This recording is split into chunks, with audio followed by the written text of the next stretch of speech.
오늘 본문을 잘 이해하려면 16절, 창세기 29장 16절을 보면 나반에게 두 딸이 있는데 언니 이름은 레아고 동생 이름은 라헬인데요, 17절에 보면 레아는 시력이 부족했다, 시력이 약했다, 시각 장애인이었다는 거죠.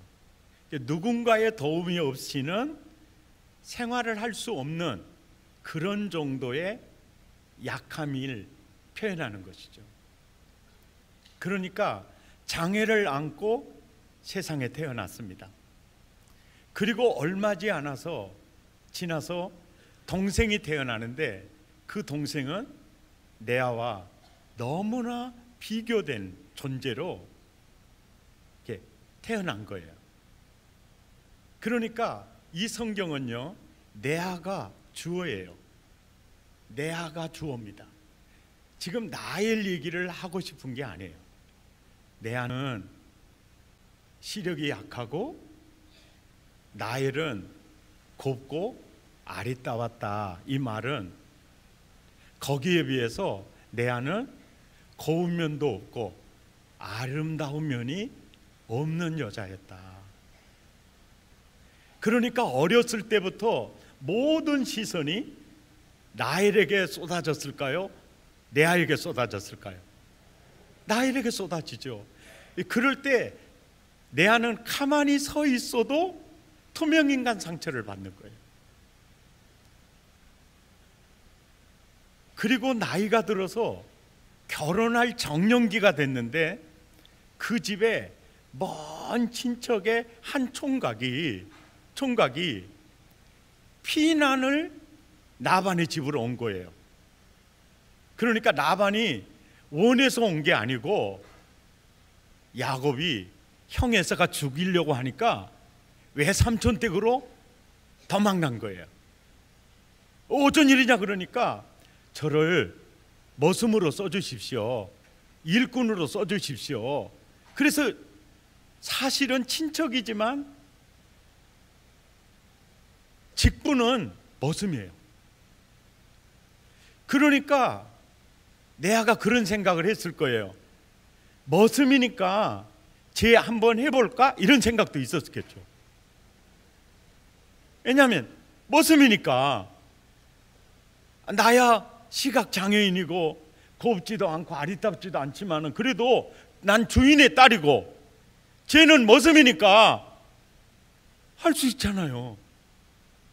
그런데 머슴 주세에 있잖아요, 또 눈은 있어가지고 라헬한테 펑 빠져버린 거예요. 펑 빠져버리는 거예요. 상상하기도 싫은 일이 레아에게 벌어져 버린 겁니다. 그래서 그 집안에서 다 알았어요. 저 머슴이 우리 둘째 딸한테 펑 빠져버렸다. 그래서 라반이 부릅니다. 야곱아, 너 라헬 너 좋아하니? 그러니까 아이고 정말 좋아합니다. 장가 가고 싶냐? 그러니까 아이고 두 말하면 잔소리죠. 또 또 욕심은 있어가지고 어디 넘어볼 자를 이러겠지만은 라반이 그렇게 하는 거예요. 어디 머슴놈이 주인의 딸 중에 딸을 넘봐! 여러분 같으면 어떻게 했을 것 같아요? 저처럼 이렇게 말할 가능성이 많겠어요? 그래? 그러면 7년 동안 머슴 살면 내가 자네한테 아내로 줌세. 지금 야곱이 그랬잖아요. 그러고 야곱이 그 나이를 부인으로 줬습니까? 딱 신부 기리까지 해버리잖아요. 이스라엘 나라는 결혼식 풍습이 저녁이에요. 해가 다 져야 결혼식을 합니다. 아마 그것이 라반의 집구석에서부터 시작이 되는 것 같아요. 왜냐하면 신부 바꾸려면 어두워야 되거든요. 그래서 이제 마당에서 7년이 된 후에 결혼식 하려고 서 있는데 아무리 기다려도 신부 입장이 안 돼. 그래서 한참 있다가 오는 것이 신부는 아니고 라반이 온 거야. 어야, 자네하고 나 사이에 무슨 꼭 예식이 중요하겠는가? 그냥 신혼 첫날 보내는 것으로 하면 어쩌겠는가. 그러니까 오메 삼촌 이때까지 기다리기도 힘들었는데 참 좋은 생각이네요. 그래, 그러니까 어서 그러면 방으로 뛰어 들어가기래. 날래게 뛰어 들어갔어요. 그리고 이제 호롱불을 켜놓고 신부 입장하기를 기다리는데 아무리 기다려도 안 와요. 대한민국 가요가 생각이 났습니다. 기다리게 해놓고 막 오지 않는 님이고 막 샷다에서 막 샷다가 내려오고 그럴 때 밖에서 소리가 나요. 어야! 왜요? 왜 이렇게 신부가 안 와요? 어야, 이 사람아 입장 한번 바꿔놓고 생각해 보고세. 그렇게 불을 훤히 켜놓고 하면은 얼마나 나일이 들어가기가 쑥스러워하겠는가. 불 꺼놓고 기다리게. 그래, 불을 껐어요. 불을 껐어요. 그리고 바로 들어오면 안 되니까 아예 절음으로 70% 갔을 때 아마 들어가 보냈을 거예요. 이제 딱 나일이 들어가려고 그러니까 라반이 그랬겠죠. 야, 가스나게야, 너 쫄로 가. 그러니까 왜요? 그러니까 저리 갔대. 왜요? 그러더니 보내놓고 내아한테 아야, 네가 들어가라 그러니까 내아가 그러는 거요. 오메 이러면 안 되는디?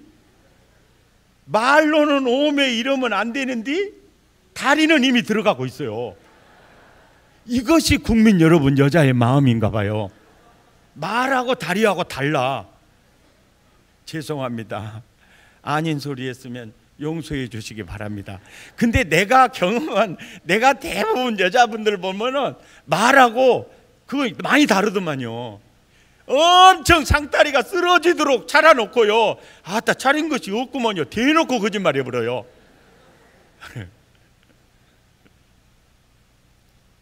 그래 들어갔어요. 야곱이 인기척이 나니까 얼마나 반가웠겠어요.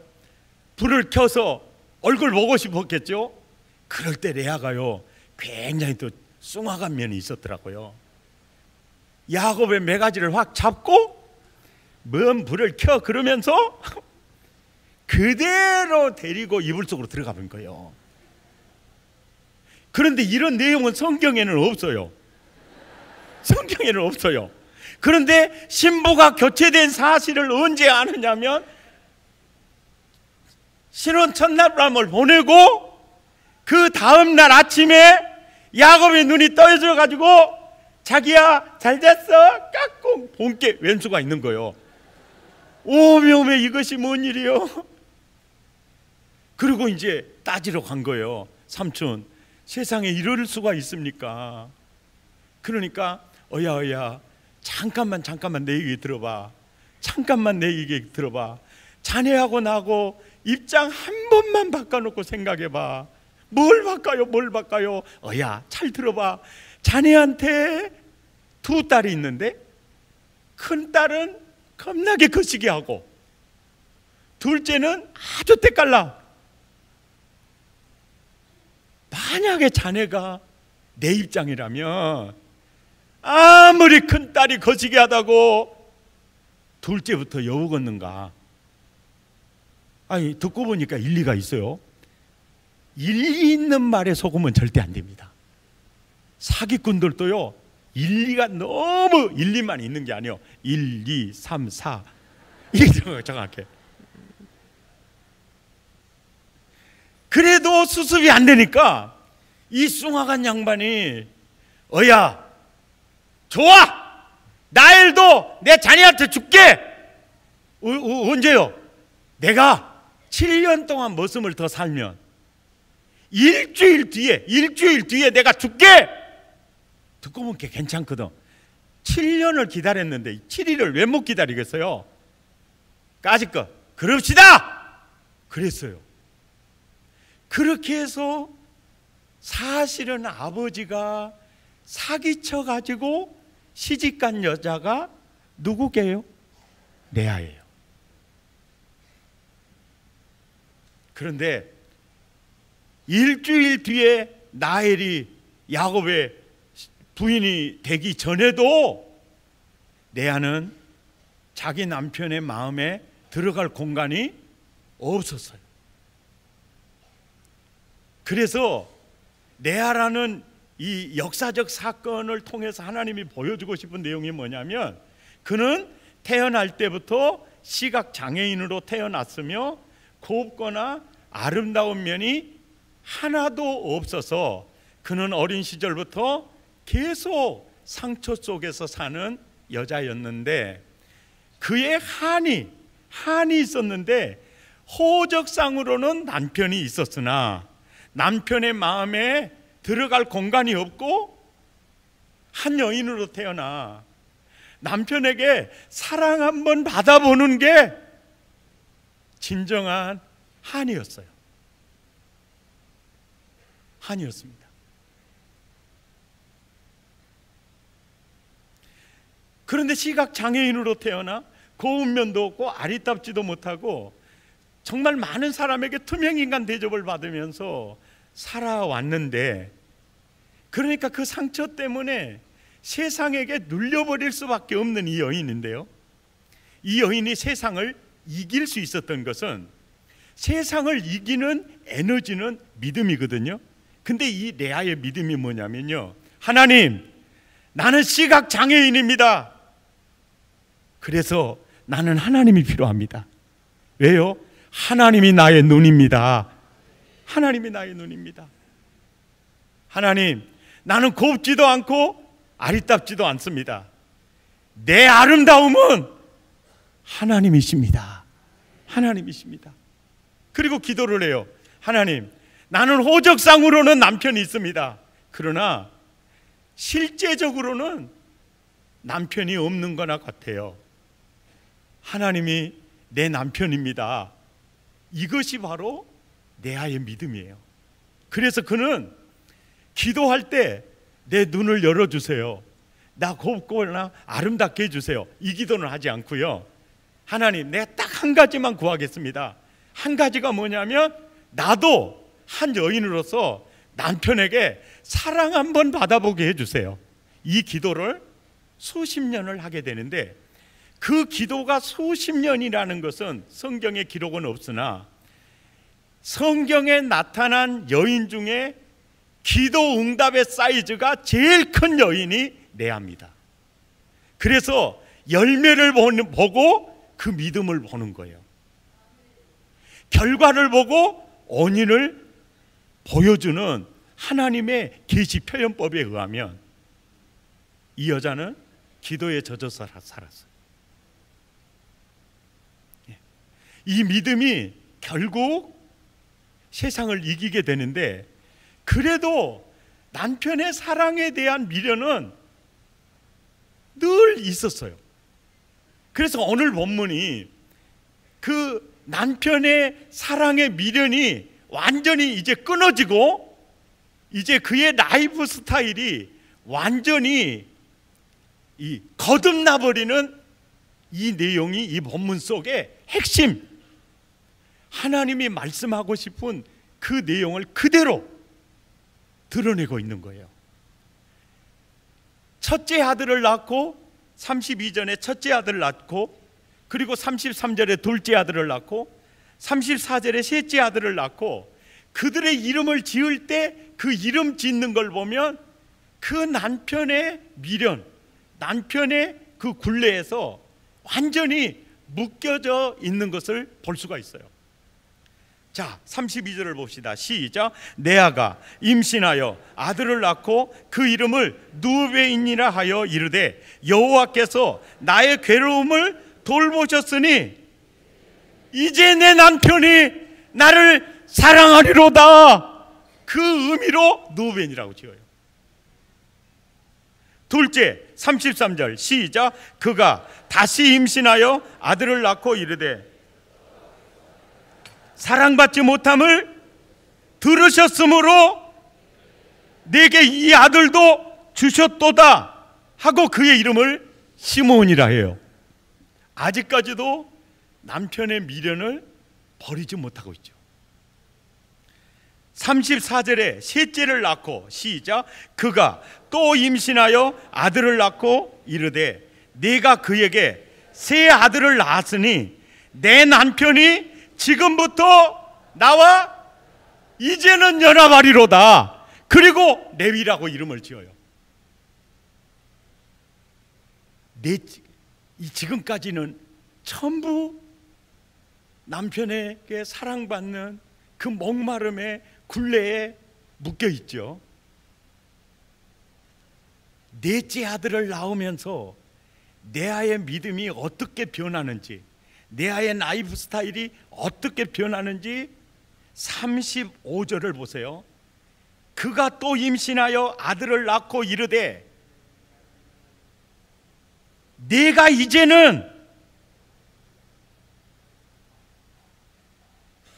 남편이 없어요. 이제 내 남편이 나와 하나 되리로다. 없어요.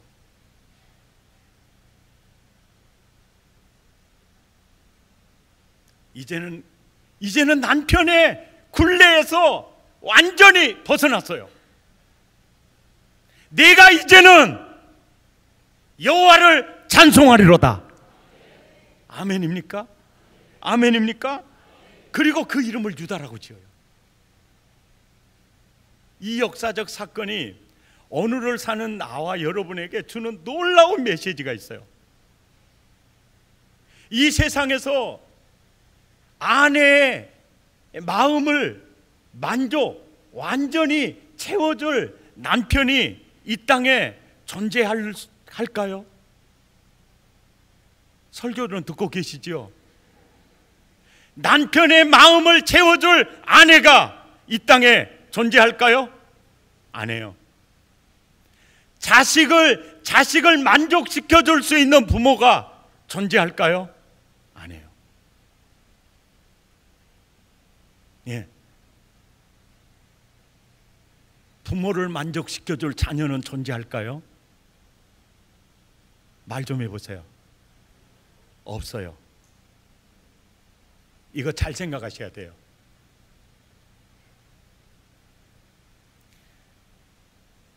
이 말은 부모, 자식, 배우자 다 필요 없어 이 얘기 안 해요. 필요 없으면 가정을 세우시는 분이 하나님이세요. 가정을 하나님이 디자인하고 세우실 때 남편을 만족시켜줘야 될 사명으로 아내를 세우지 않았어요. 하나님이 부모를 세우시고 자녀를 낳게 하시고 결혼하게 해서 이렇게 배우자를 만드는 것은 딱 이거예요. 그의 부족한 부분을 돕는 배필이 되라는 거예요. 이런 돕는 배필이 되라는 거예요. 그러니까 내가 결혼해서 이렇게 좋은 신부를 만났으니까 이 신부 때문에 나는 행복해져야 돼. 그러는 의도로 접근하고 평생 그렇게 살면요, 그 남편의 굴레에서 벗어나지 못하면서 목마른 인생을 살 수밖에 없어요. 자식도 마찬가지죠. 부모에 대해서 저분은 나를 만족시켜야 될 존재로서 아니에요. 자식도 마찬가지예요. 남편과 아내, 부모와 자녀, 어떤 것이 중요한 의미냐면요, 야야, 네가 행복해지려면 너를 만난 네 배우자를 돌봐줘, 감싸줘, 돕는 배필이 되죠. 그래서 너 때문에 네 배우자가 행복해지면 너는 인생 정말 잘 산 거야. 그래서 저 남자가 나 만나서, 저 아내가 나 만나서 야, 사람 굿을 하는구나. 그래서 그 기쁨에 취하게 되면 그 기쁨이 내게로 올 때 그때 내가 채워지는 거예요. 여러분 봐봐요. 부모가 자식의 도움받고 사는 것은요, 정말 언제나 마음에 그림자가 있는 삶인데 있잖아요. 부모가 정말 자식 행복하게 잘 키웠어요. 그러면 그 지수가 높을수록 누가 행복한 거죠? 자식이 행복한 게 아니에요. 부모가 행복한 거예요. 없는 집안에서 태어나 정말 독학하면서 인생 밑바닥을 하면서도 부모를 섬기고 내 부모를 섬기면서 이렇게. 그래서 나는 좋은 부모 만나, 기름진 부모 만나, 금수저 만나, 나는 아무 걱정 없이 사는 게 아니고 나는 정말 흙수저 부모 만나서 내가 부모 봉양하고 내가 부모를 책임져야 돼. 그리고 나 없으면 부모 죽어. 그래서 그 자식이 부모를 감싸주고 부모를 섬겨서 부모가 행복하는 그 모습을 볼 때 어떤 자식보다 그 자식이 행복해요. 아멘입니까? 이게 바로 하나님이 디자인하신 원리예요. 제가 지난번에 언젠가 이런 설교한 적 있죠. 일희일비 유유자적 이 설교한 적 있죠. 환경이 웃어라 그러면 웃고 환경이 울어라 그러면 울고 처지가 웃어 그러면 웃고 그리고 저 사람이 밝게 웃으면 나도 웃고 저 사람이 인상 쓰면 나도 불행하고 이런 인생, 일희일비하는 인생, 얼마나 피곤한 인생입니까? 내 아가 그 인생 살았어요. 근데 그 하나님이 수십 년 동안 기도하면서 그렇게 이제는 내 남편이 나와 연합하리로다, 이제는 내 남편이 나를 사랑하리로다, 그 굴레 속에 계속 있다가 유다를 낳을 때 깨달은 거예요. 내가 이제는 여호와를 찬송하리로다. 그 굴레에서 벗어난 거예요. 여러분이 저를 보실 때 취향에 따라서 사람에 따라서 다 평가가 다르겠지만은 사실은요 그냥 목사님이니까 좋게 보니까 좋은 거고 저는 굉장히 단점도 많고 약점도 많은 사람인데 그런데요 제 약점을 여러분 앞에서 숨겨야 되겠다, 내가 좀 잘 보여야 되겠다 이런 의식은 있는 것 같아요, 없는 것 같아요? 예? 없습니까? 맞추셨습니다. 그것처럼 피곤한 인생이 없어요. 무슨 얘기인지 아시겠죠? 직장 생활하면서 가정 생활하면서 누구로부터도 사람의 굴레에서는 벗어날 필요가 있어요. 누가 당신 왜 그래? 당신 부족한 게 너무 많아. 그러면 아이고 저 부족한 거요 그거보다 훨씬 더 많아요. 나를 몰라서 그래. 나를 몰라. 나 엄청 많아요. 내버려둬도 작성이 가능해요. 제가 부족한 거. 그래서 나는 당신의 도움이 필요합니다. 그게 정석이에요. 오늘 이 성경에서 하나님은, 성령님은 내 아의 라이프 스타일에 거듭나는 것을 보여주면서 지금 내게 메시지를 주는 거예요. 너 지금 남편의 굴레 속에 너 일희일비하고 사니? 그리고 그 남편이 너 완전히 채워줄 걸로 생각하니? 성경에 남편이 반석이고 산석이고 피난처란 말 있습니까? 설교는 듣고 계시지요? 없어요. 시편 62편을 보시면 다윗이 체험하는 인간이 뭐냐? 8절 9절에 내가 사람, 부모도 내 자식도 내 동역자 모든 사람 보니까 사람은 저울에 달아보니까 입김보다 더 가볍더라. 여자의 마음은 갈대라고 막 그러면서 여자의 마음은 갈대라고 남자가 그러니까 그 여자가 뭐라 하는지 압니까? 남자의 마음은 갈대에 붙은 솜털이요.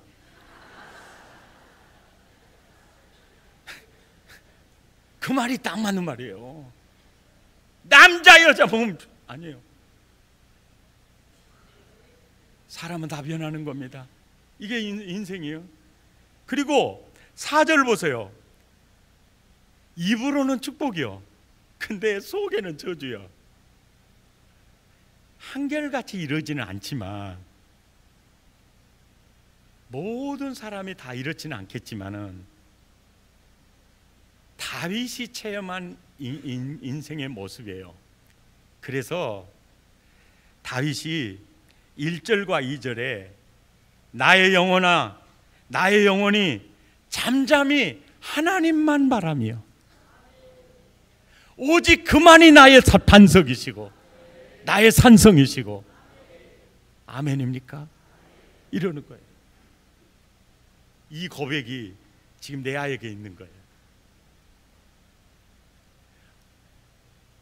그래서 내가 이제는 이 설교를 준비하면서 내가 이제는이라는 말이 어떻게 내 마음에 강력하게 들어온지 몰라요.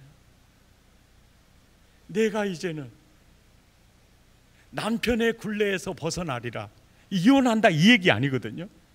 남편을 의지하는 마음에서, 남편의 마음이 내게로 오기를 바라는 마음에서 이제는 내가 묶여 살지 않으리라. 내가 이제는, 그리고 지금까지 수십 년 기도했지만 한나가 기도하는 제목은요, 사랑받지 못한 문제 해결해 달라는 거였어요. 그런데 현실적으로는 레아가 원하는 게 하나도 주어지지 않았어요. 내가 이제는 여호와를 찬송하리로다. 이 찬송하리라는 이 야다라는 히브리어의 뜻이 뭐냐면 문자적으로는 손을 쫙 펴다 그 뜻이에요. 그러니까 레아가 손을 쫙 펴는 거고 물리적으로는 화를 확 쏟아 그 말이에요. 그게 쏘는 게 뭐냐? 나는 하나님만 신뢰하리로다. 나는 야다 감사하리로다. 그 이 말 속에 무슨 얘기냐면 합력하여 선을 이루어 가시는 그분을 나는 믿는다. 그분을 찬양한다. 그분께 감사한다. 아멘입니까? 내가 이제는 여호와를 야다하리로다. 이때부터요 레아의 인생이 꼽히기 시작해요. 아멘입니까? 야, 정말 감사로 가득가득 채워지고 찬양으로 가득가득 채워주고 우리 모두가 다 고단한 인생길 다 살아요. 그런데 그 처지와 상관이 없이 기쁨으로 노래하면서 살아가는 사람이 있어요. 이런 삶을 주님이 원하는 거예요. 아멘입니까? 그런 삶을 하나님께서 원하시는 거죠.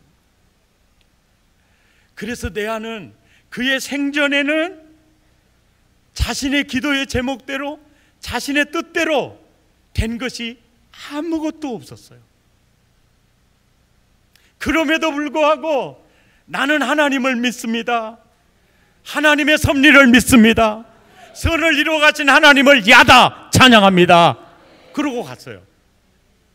그리고 그 후에 그가 사랑받지 못하는 것을 기도의 제목으로 바꿔서 드렸던 기도 응답으로 내위라는 아들을 주셨는데 그 내위라는 기도의 싹에서 모세의 줄기와 아론의 줄기가 나와서 민족을 출애굽시키게 되고 대제사장의 반열이 이어지게 되고 그리고 유다를 낳고 난 다음에 내가 이제는 여호와를 유다하리로다 그러는 거예요. 찬송하리로다. 아멘입니까? 그랬더니 그 유다에게서 여인의 후손으로 오신 메시아가 온 거예요. 다윗이, 솔로몬이, 예수가 나온 거예요. 결국 그 찬송대로 그의 인생이요 하나님의 손에서 별이 되어버리는 거예요.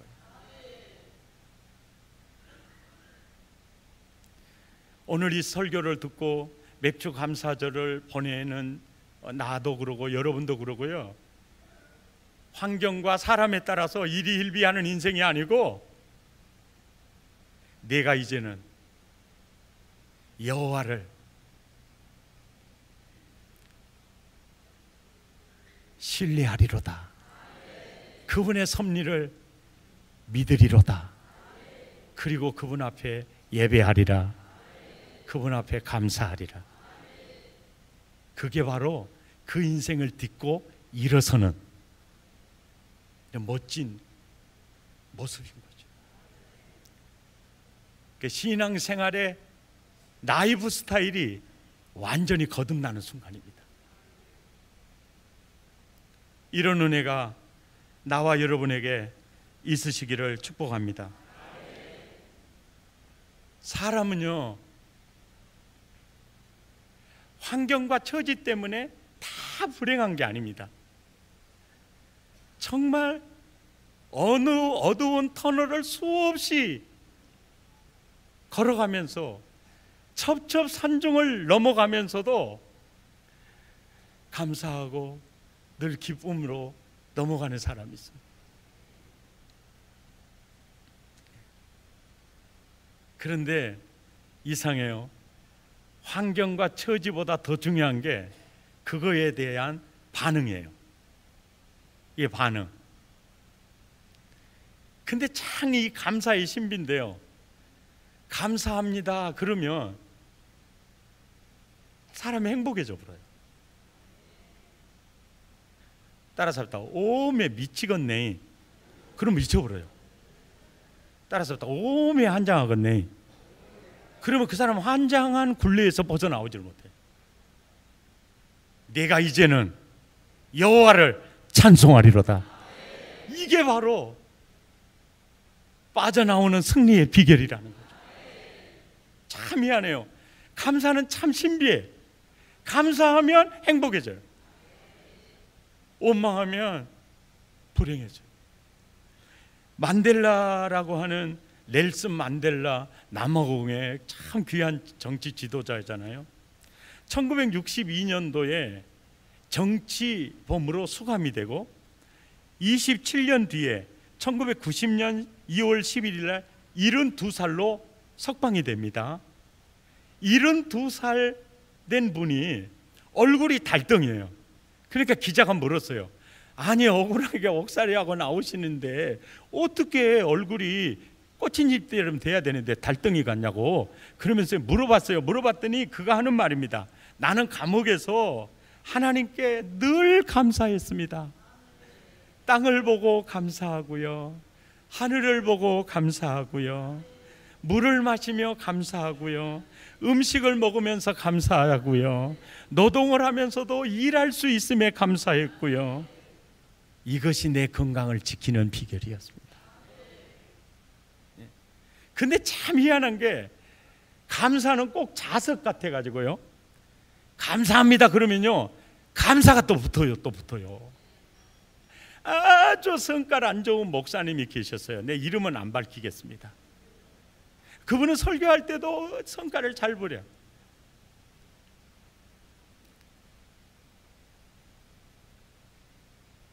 전철을 타고 열정거장을 지났는데 자리가 안 비어요. 그래서 기도했습니다. 주여, 다리 한번 못 살겠습니다. 자리 좀 허락해 주십시오. 기도했더니 자기 딱 앞에 앉아있는 사람이 벌떡 일어서서 내리더라는 거예요. 야, 기도 응답해 주신 하나님 감사합니다. 그런데 세상에요, 앉으려고 딱 도는데 어떤 분이 가방을 던져버린 거야. 아주머니가 가방을 딱 던져버리는데 어떻게 앉을 수 있겠어요. 이건 기도 응답이 아니었구나.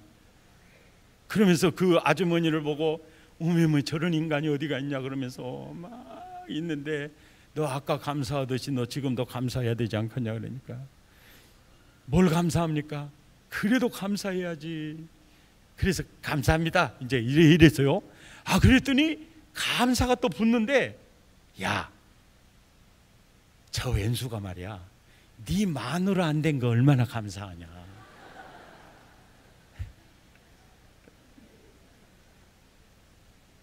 국민 여러분, 아멘. 참 그게 얼마나 중요하냐. 오늘 혹시 이 자리에요, 정말 내가 내아와 같은 인생을 살고 있다면 그 굴레에서 빠져나오십시오. 누구에게도 얽매이지 마십시오. 그리고 남편 여러분, 아내 고치려고 하지 마십시오. 그거 고쳐지면 죽어요. 내가 지금까지 내가 살아보고 체험하는 게 사람 변하면 죽더라고. 그거 고쳐주면은 내가 죽을 때 된 거예요 이제. 그러니까 따라서 합시다. 공사 중 통행에 불편을 드려 죄송합니다. 그러고 사는 게 너무 좋아요. 남편 여러분, 절대로 아내 고치려고 하지 말고, 아내님 여러분, 남편 고치려고 하지 마세요. 내버려 두세요. 얻는 변하면 죽습니다. 내버려 두세요. 내 남편, 내 아내 좀 자유롭게 좀 주세요. 숨 좀 쉬게 해주세요. 아니, 내가 볼 때는 반대쪽에서 숨을 못 쉴 것 같은데요. 숨 좀 쉬게 해주세요.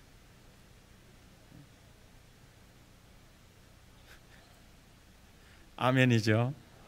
우리가요, 우리는 남편과 아내 보듬어주고 감싸주고 섬기고 희생해서 이러기 위해서 결혼을 하는 거예요. 돕는 배필이 되기 위해서 하는 겁니다. 내가 배우자를 통해서 내가 행복해야 되겠다는 생각은요, 손톱만큼도 하면 안 돼요. 예. 따라서 합시다. 어차피 인간이에요. 보석인 줄 알았는데 도박도 빠돌이구만. 이거는 누구나 다 얘기해요. 우리는 내가 이제는 여호와를 찬송하리로다. 얼마나 이 자유 이게 뛰쳐나오는 이런 은혜가 여러분 충만하시기를 축복합니다.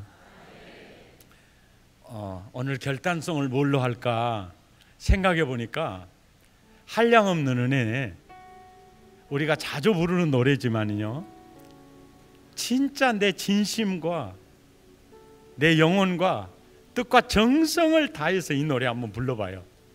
정말로 이 노래가 내 노래입니다.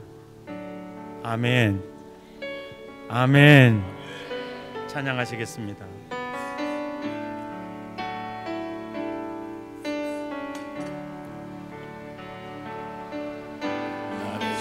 주신 이가 하나님,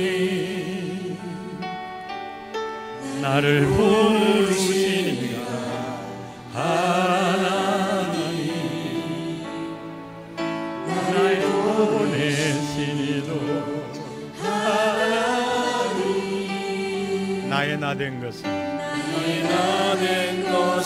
나 하나님은 나의 달려갈 길 나가도록, 나의 마지막 봄 가도록,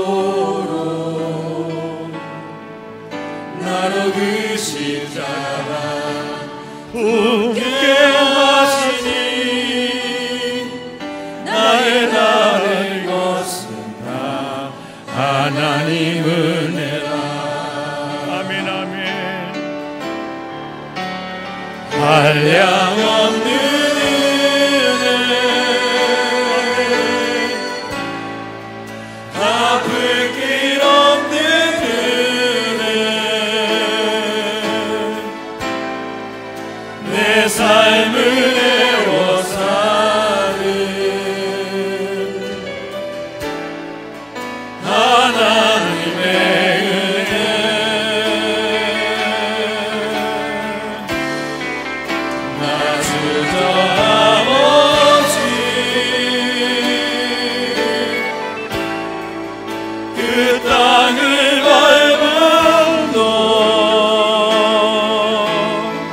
나를 붙드시는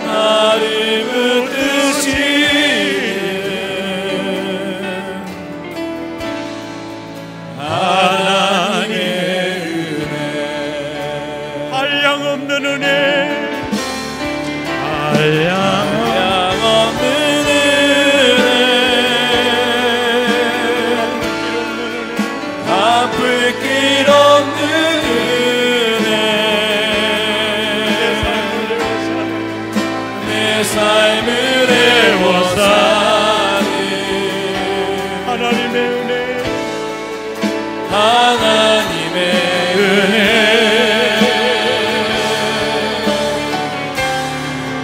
나 주저함없이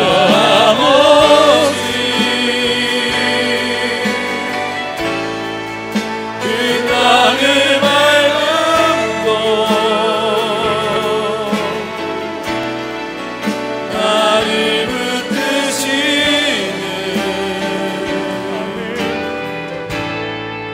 하나님의 은혜.